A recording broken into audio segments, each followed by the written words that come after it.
O Carlos susteve a respiração e abriu a sua encomenda da Amazon. É um novo aspirador robô que vai deixar o seu chão impecável por um preço muito mais baixo do que ele estava à espera. Para o Carlos, é 5 estrelas. Desde aspiradores robô a eletrodomésticos para a cozinha e muito mais. Encontre os produtos com as melhores opiniões a preços que vai adorar hoje mesmo na Amazon.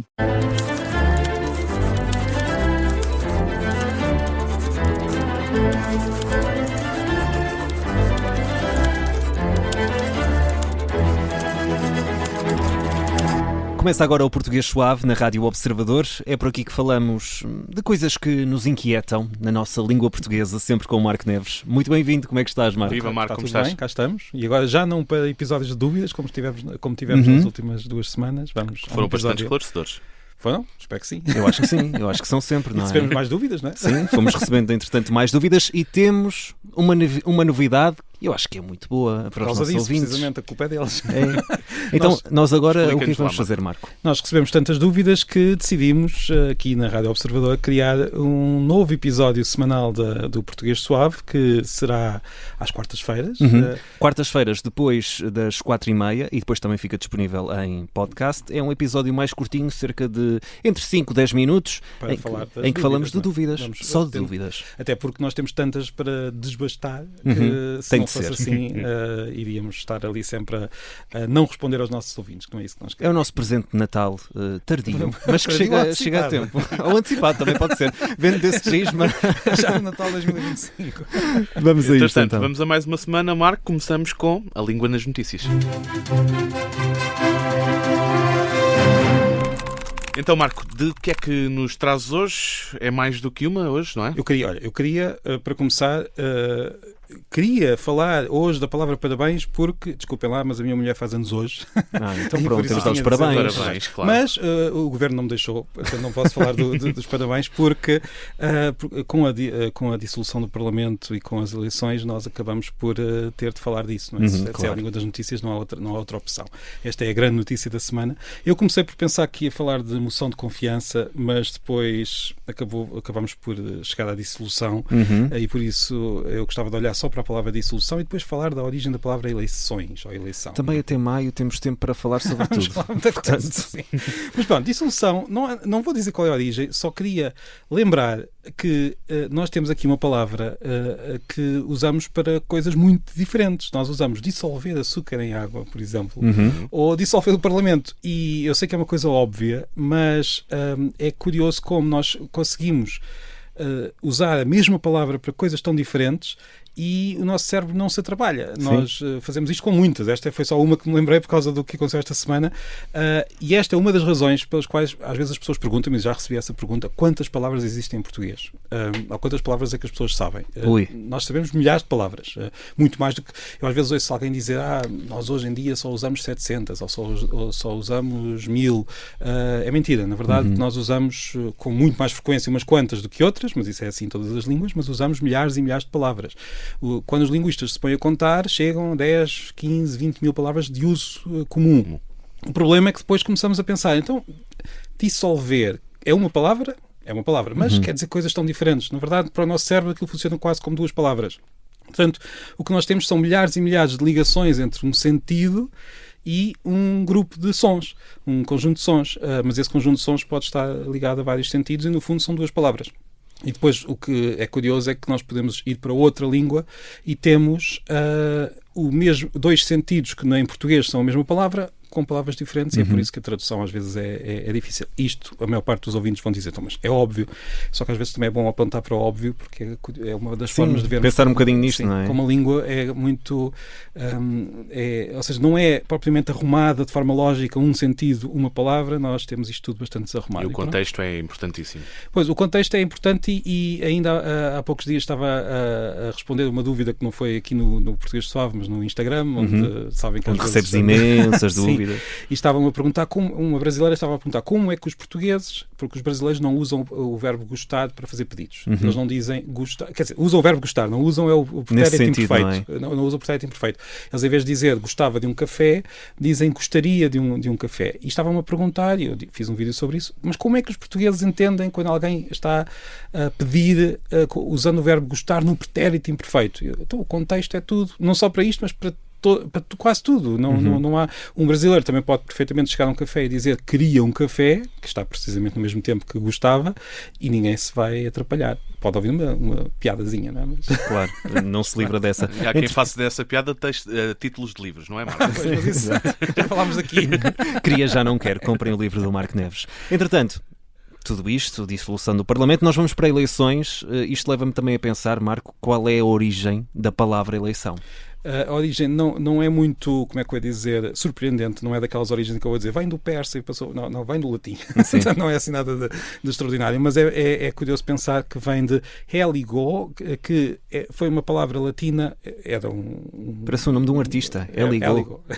que depois se tornou através das transformações sim, é verdade, era um bom tema para um artista que agora está na hora de alguém usar esse mas depois tem de nos mencionar. Sim, exato, quem criou este nome.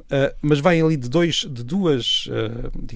peças, vem daquilo que veio a dar origem à nossa palavra eis, e depois lego, e este eis é de... Como é que eu posso dizer isto? A partir de, e este Lego vem de selecionar. Portanto, nós vamos selecionar a partir de qualquer coisa, e isso é precisamente o que as eleições são. Nós temos um grupo de pessoas, não é? E vamos que se apresentam, e nós vamos selecionar, vamos apontar, vamos pôr uma cruzinha para selecionar. Não é... está a tornar-se um hábito fazermos eleições. Em 9 meses vamos ter 3 eleições. Sim, está a tornar-se e vai tornar, mas é assim, também faz parte do nosso sistema, não é? Bem. E vamos a isto. E agora já sabemos a origem. Exatamente. Vamos, no entanto, seguir viagem neste português suave e vamos ao mapa da língua.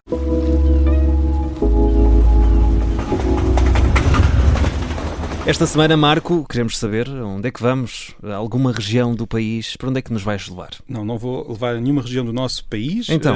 Desta vez, já que andamos aí pelos Açores, pela Madeira, já fomos a quase todas, não fomos a todas. Às Beiras, já fomos a Lisboa, a Porto também. Já começa a ser difícil, temos de voltar a algumas. Não temos ainda não fomos atrás dos montes, se bem me lembro. Sim, não. Falta essa. Já fomos ao Algarve também. Já fomos ao Algarve. Ainda não fomos ao Oeste, que não é, nós muitas vezes esquecemos que o Oeste também é ali uma pequena região que fazia parte da Extremadura. E temos de voltar ao Porto porque nós fizemos na altura aquele episódio especial, mas não foi suficiente porque ainda há muitas. Eu depois recebi alguns comentários nesse episódio a dizer, então, mas falta isto, não falaste disto. Agora estou-me a lembrar de umas quantas. Se fôssemos falar de todas as palavras do Porto, nunca mais saímos daqui. Sim, mas vamos a uma região do país vizinho, vamos à Galiza, porque nós já, nos primeiros episódios do Português Suave nós falamos muito da Galiza, e eu hoje gostava só de apontar de novo para essa região ali por cima, no sótão de Portugal, porque é muito importante quando falamos da nossa língua. A nossa língua tem características que são diferentes de todas as outras línguas latinas, mas quase todas essas características são partilhadas com o galego. Ou seja, é difícil... Existe, mas é difícil encontrar características gramaticais que distingam o galego do português. O galego e o português estão mesmo muito próximos. Aliás, nós sabemos disto. Nós falávamos do galego português na escola, que é um termo criado recentemente, e falávamos do galego português porque criado recentemente para falar dessa língua medieval que se desenvolveu no noroeste da península, onde hoje é a Galiza e onde hoje é o Minho. Esta língua foi o que deu origem ao português, e é por isso que o galego e o português estão tão próximos, porque têm precisamente a mesma origem. Mãos dadas. Estão de mãos dadas. E não estou a falar da mesma origem latina, estou a falar da mesma origem na língua medieval que nós temos nos nossos livros da escola, nas cantigas. A verdade é que nós estamos sempre a falar das pequenas mudanças que a língua tem, ou que pelas quais a língua passa, mas esquecemos que grande parte do que nós falamos e dizemos e ouvimos não mudou assim tanto. E a prova é que o galego e o português já estão separados politicamente há não sei quantos séculos e continuam a estar tão próximos que é muito fácil perceber o galego. O galego é uma língua que só se tornou oficial nos anos 80 do século XX, mas era usada pela grande, que nem sequer é pela maioria da população, era usada por quase todos os galegos no dia-a-dia. Estou a dizer era porque nas últimas décadas o seu uso tem diminuído de forma muito marcada.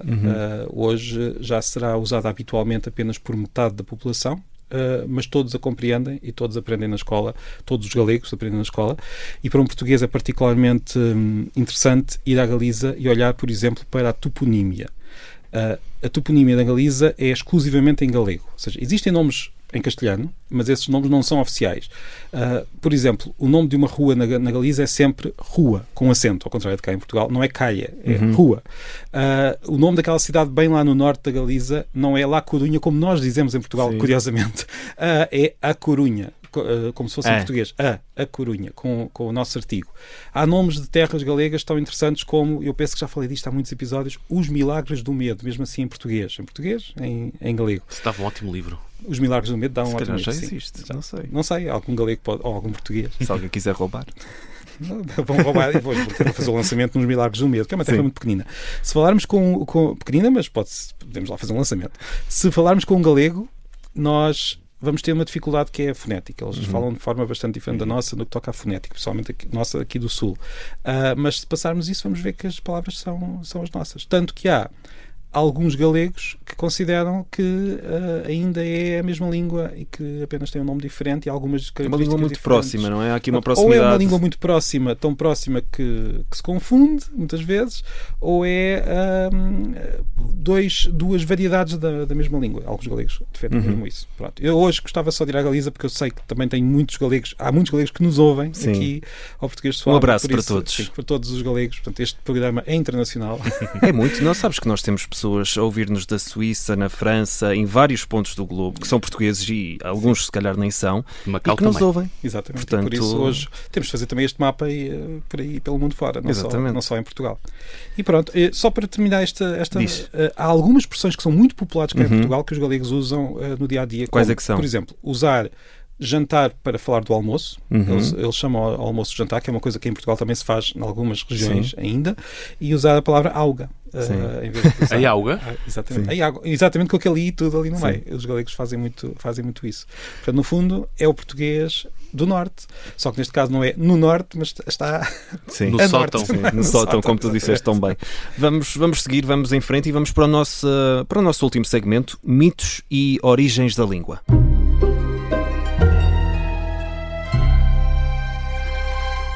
Marco, estamos no nosso último segmento. Que mito é que nos trazes hoje? Olha, o mito é um mito brasileiro sobre os portugueses. Talvez sim, que eu já encontrei com muita frequência nas últimas semanas e pensei, tenho de falar deste mito. O mito é o seguinte: alguns brasileiros acreditam piamente que nós, portugueses, traduzimos os nomes das pessoas. Isto é uma luta acérrima, não é? Traduzimos os nomes das pessoas. Consegues explicar? Eu vou explicar.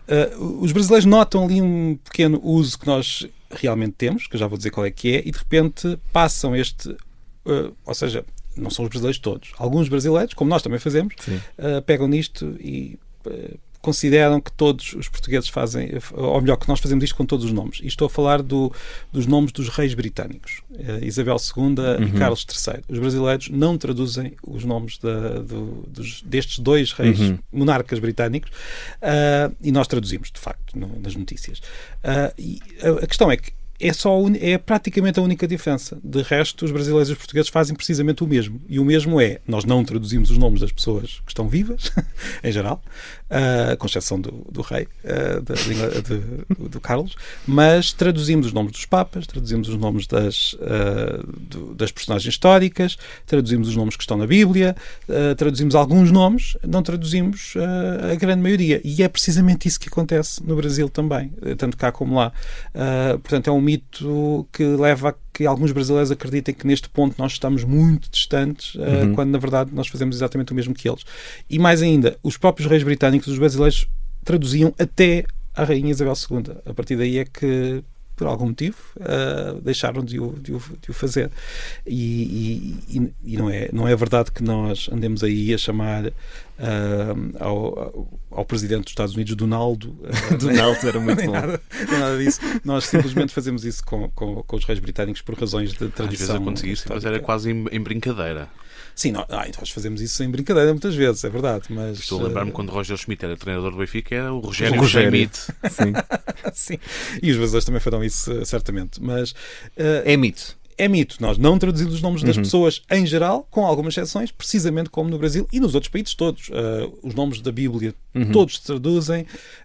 Os nomes das personagens históricas também se traduzem com muita frequência, portanto é de facto um mito. Fica aqui esse esclarecimento pelo Marco Neves, que também está pronto para esclarecer mais dúvidas. Podem enviar para portuguesuave@observador.pt com os 2 S, tanto de português como de suave e sem o acento circunflexo, até porque nós agora estamos sempre, todas as semanas, em dose dupla. Estamos de regresso na quarta-feira, às 4h30 da tarde, para um episódio especial, um episódio extra. Sim, já vai deixar de ser especial, porque vamos fazer isto todas as semanas. É um episódio extra, podemos dizer assim. E continuamos ao domingo.